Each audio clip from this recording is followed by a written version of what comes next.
मुझे पूरी सिंपैथी है तेजस्वी जी के साथ। बेचारे युवा हैं, अच्छे से जाल में उनको नीतीश जी के जाल में बढ़िया से फंस गए हैं। गाजर दिखा करके जिस तरह से दौड़ाया जाता है कि चलो ये गाजर तुम्हारे पकड़ में आने ही वाला है, उसी प्रकार का लबोलुआब माननीय मुख्यमंत्री जी ने किया है।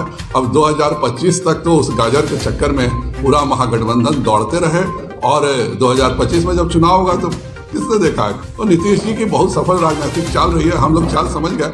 महागठबंधन को कुछ दिन लगेंगे अभी समझने में। अब 25 तक नीतीश जी के चरण वंदना सारे लोग करते रहे, फिर चुनाव के बाद किसने देखा।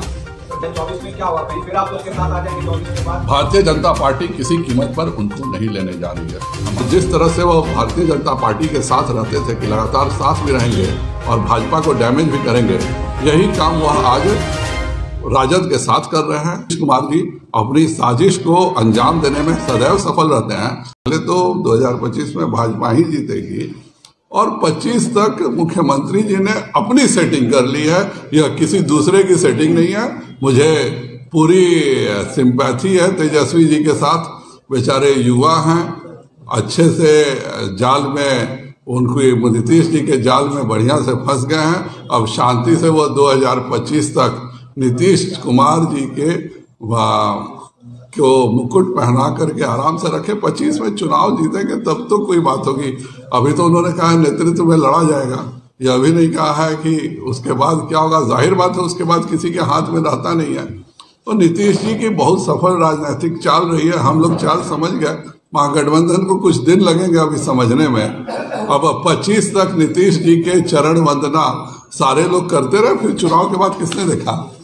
24 में क्या होगा, फिर 24 में नीतीश जी नेतृत्व करने जा रहे हैं। 24 में क्या हुआ, फिर आप लोग के साथ आ जाएंगे 24 के बाद। भारतीय जनता पार्टी किसी कीमत पर उनको नहीं लेने जा रही है। हमारे माननीय नेता माननीय गृह मंत्री जी ने जब पूर्णिया में एक बार यह स्टेटमेंट दे दिया है, भाजपा में हर चीजें बहुत सोच समझ कर होती हैं और हमारा जो केंद्रीय नेतृत्व फैसला करता है हम सब उसके साथ रहते हैं।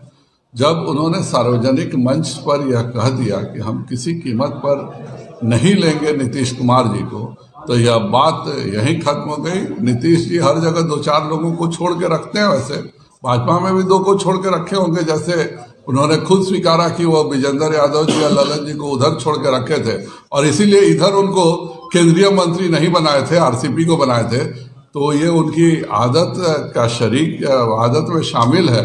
तो जो 2 लोगों को छोड़ के रखे थे उनको कहते भी रहे, खुद मंत्री भी नहीं बनाए ललन जी को, और कहते भी रहे कि हम तो बनाना चाहते थे। और राजद के साथ वो हमेशा 2 लोगों को सटा के तो भाजपा के साथ सटा के रखते हैं, पर भाजपा में उनकी दाल नहीं गलने वाली। सवाल है कि आज महागठबंधन विधायक दल की बैठक हुई है, उसमें मुख्यमंत्री नीतीश कुमार ने यह फैसला लिया है 2025 में विधानसभा चुनाव तेजस्वी यादव के नेतृत्व में लड़ा जाएगा। देखिए, नीतीश जी के पास एक अनुभव है कि कैसे 3 विधायकों से हम आराम से 17 सालों से राज कर रहे हैं।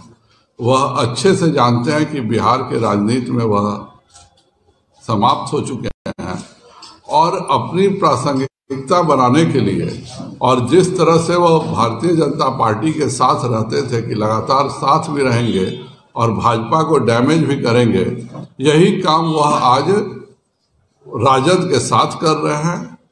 यह तो उन्होंने गारंटी अपना करा ही लिया कि 2 साल तक वही मुख्यमंत्री रहेंगे, उसके बाद चुनाव होगा। अब चुनाव में कौन जीतता है कौन हारता है किसने देखा। लेकिन नीतीश कुमार जी अपनी साजिश को अंजाम देने में सदैव सफल रहते हैं और आज पुनः सफल हो गए हैं कि अब 2025 में जब चुनाव होगा तब ना, अब 43 के साथ वह महागठबंधन को एक जिस तरह से हम लोग देखते हैं, मैं नाम नहीं लेना चाहूंगा, पर आगे एक गाजर दिखा करके जिस तरह से दौड़ाया जाता है कि चलो ये गाजर तुम्हारे पकड़ में आने ही वाला है, उसी प्रकार का लबोलुआब माननीय मुख्यमंत्री जी ने किया है। अब 2025 तक तो उस गाजर के चक्कर में पूरा महागठबंधन दौड़ते रहे और 2025 में जब चुनाव होगा तो किसने देखा है।